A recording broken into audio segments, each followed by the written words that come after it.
बच्चों, हमारा जो दूसरा श्लोक है, दूसरा श्लोक कहता है, पुस्तके पठितः पाठः जीवने नैव साधितः किं भवेत् तेन पाठेन जीवने यो न सार्थकः। इसको यदि लय में पढ़ेंगे तो इस तरह से पढ़ेंगे, पुस्तके पठितः पाठः जीवने नैव साधितः किं भवेत् तेन पाठेन जीवने यो न सार्थकः।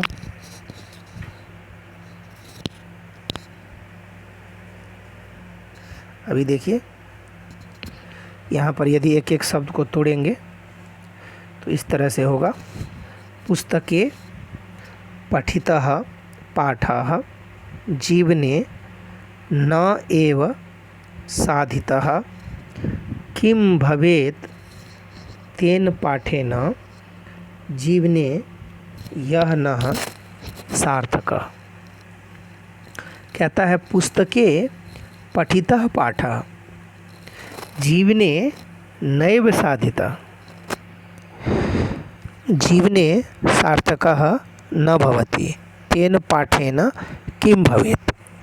अर्थात यहाँ कहा गया है कि यदि पुस्तक में पढ़ा गया पाठ, यानी पुस्तक में जो चीज़ आप पढ़ते हैं, किताब में आप जो चीज़ पढ़ते हैं, यदि उस पढ़े हुए को अपने जीवन में नहीं अपनाते हैं, जीवन में उनको नहीं साधते हैं, तो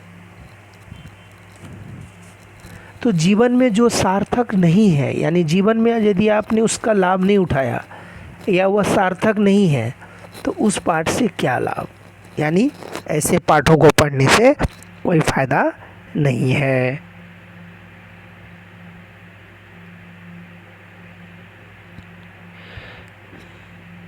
अब यहाँ देखते हैं, इसके अर्थ को क्लियर करते हैं। पुस्तके पठितः पाठः जीवने साधनीयः। पुस्तक में आप जो भी पढ़ते हैं, किताब में आप जो भी पढ़ते हैं, उसको जीवन में अपनाना है, जीवन में वह सार्थक होनी चाहिए, जीवन में उसका उपयोग होना चाहिए। पुस्तके पठितस्य पाठस्य प्रयोगः जीवने करणीयः। जीवन में उसका उपयोग करना चाहिए, जो आप किताब में पढ़ते हैं, जो ज्ञान आप अर्जित करते हैं। क्यों? क्योंकि पुस्तके पठितः पाठः जीवने सार्थकः भवेत्। पुस्तक में वैसी ही चीज़ पढ़नी चाहिए या वैसा ही चीज़ हमें पढ़ाना चाहिए जो जीवन में सार्थक हो, जिसका जीवन में कोई मीनिंगफुल अर्थ हो और जो जीवन में यूजफुल हो। यह पाठः जीवने नैव साधितः न सार्थकः तेन पाठेन किं प्रयोजनम। जो पाठ या जो ज्ञान जीवन में उपयोगी नहीं है, जीवन में उनका कोई महत्व नहीं है, तो इस तरह का जो निरर्थक पाठ है, कहता है न सार्थक, यानी निरर्थक जो पाठ है, इस तरह के पाठ को पढ़ने से क्या फ़ायदा है, इस तरह के पाठ को हमें क्यों पढ़ना है। प्रयोजनम नास्ति इति श्लोकस्य अर्थः। प्रयोजन नहीं है, इस श्लोक का अर्थ है कि उसका कोई उपयोग नहीं है, ऐसे पाठ को पढ़ने से कोई फ़ायदा नहीं है। पाठस्य सार्थकता आचरणे भवति इति सूक्ति वदति। और यह सूक्ति यानी यह श्लोक यह कहता है कि पाठ की सार्थकता तभी है, पाठ तभी उपयोगी है जब हम उसको जीवन में उपयोग करते हैं, यूज करते हैं, तभी उस पाठ की उपयोगिता है। अब यहाँ देखिए, यदि क्वेश्चन किया जाए, पुस्तके किं भवति,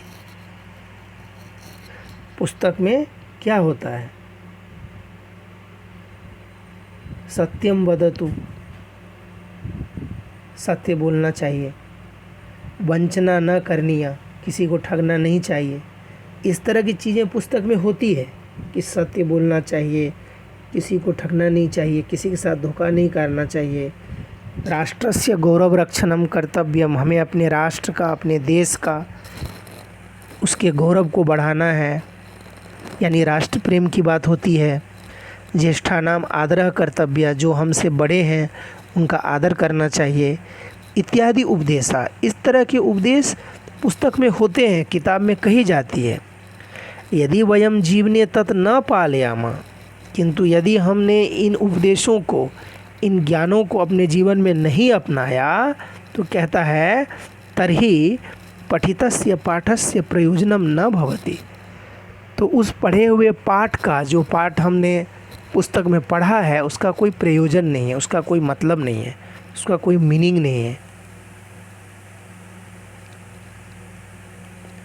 अब यहाँ पे देखिए श्लोक का मीनिंग दिया गया है कि अगर पुस्तक में पढ़े गए पाठ को जीवन में धारण न किया गया, वह उपयोग में न लाया, तो उस पाठ से क्या लाभ?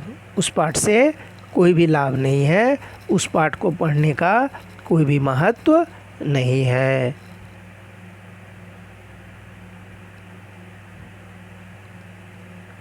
देखते हैं, अब अगले श्लोक को देखते हैं। अब जो हमारा थर्ड श्लोक कहता है प्रिय वाक्य प्रदानेन सर्वे तुष्यन्ति मानवाः तस्मात् प्रियम ही वक्तव्यम वचने का दरिद्रता।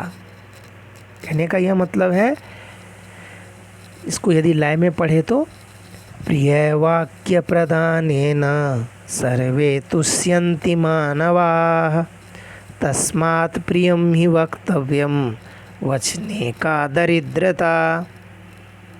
इसको देखिए, इसको यदि एक्सप्लेन किया जाए तो कहता है, एक एक वर्ड को अलग किया जाए तो प्रिय वाक्य प्रदानेन सर्वे तुष्यन्ति मानवाः तस्मात् प्रियम ही वक्तव्यम वचने का दरिद्रता। इसके अन्वय को देखिए, कहता है सर्वे मानवाः प्रिय वाक्य प्रदानेन तुष्यन्ति, यानी सभी जो मनुष्य होते हैं वे प्रिय वचन कहने से प्रसन्न होते हैं। अच्छा वचन कहने से, यानी अच्छे वर्ड कहने से वे सभी प्रसन्न होते हैं। कहता है प्रियम ही वक्तव्यम वचने का दरिद्रता। कहता है अतः मीठा बोलना चाहिए, अच्छा बोलना चाहिए, बोलने में कंजूसी क्यों? कहता है बोलने में कंजूसी नहीं करनी चाहिए, हमेशा हमें मीठा बोलना चाहिए।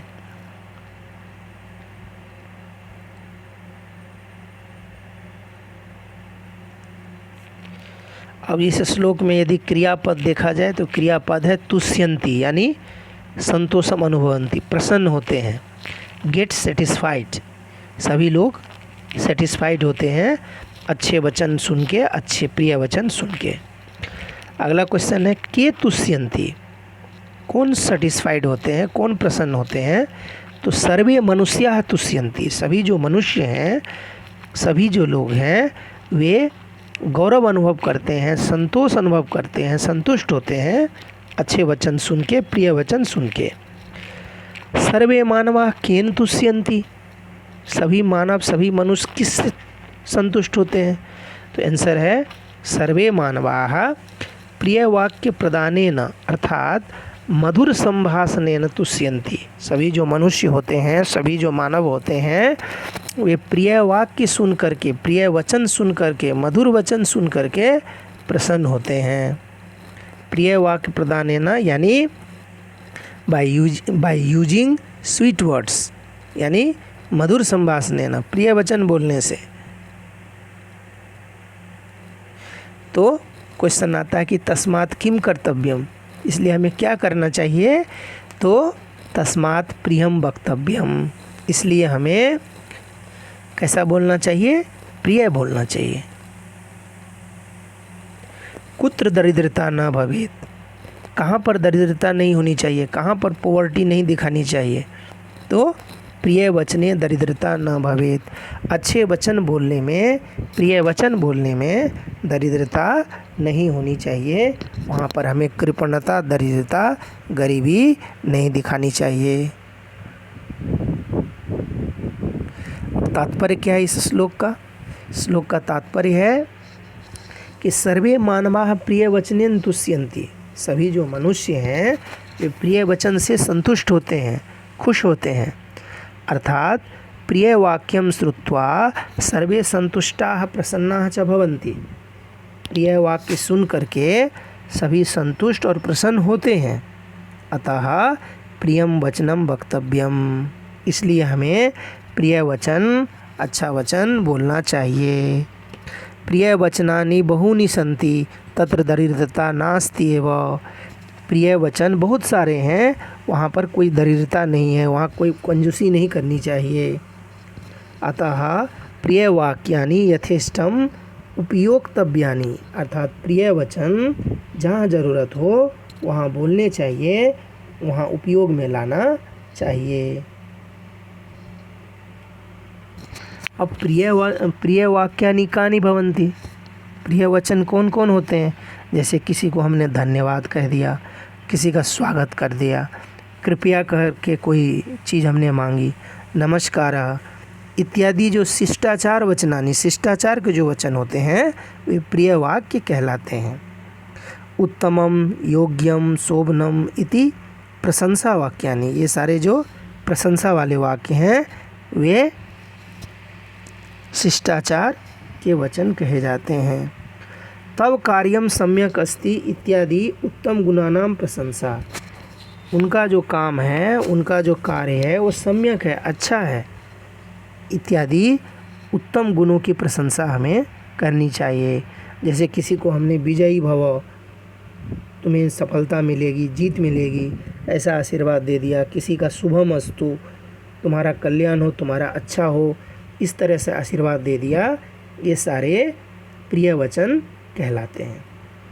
तो अर्थ है श्लोक का, मीठे वचन बोलने से सभी आनंदित होते हैं, जैसा पहले बताया गया है। इसलिए सदैव प्रिय वचन ही बोलना चाहिए। उसमें कैसी दरिद्रता, उसमें कैसी कंजूसी, यानी उसमें कोई कंजूसी हमें नहीं करनी चाहिए। हमेशा हमें प्रिय वचन ही बोलना चाहिए, अच्छे वचन ही बोलना चाहिए, उसमें हमें कोई कंजूसी नहीं दिखानी चाहिए।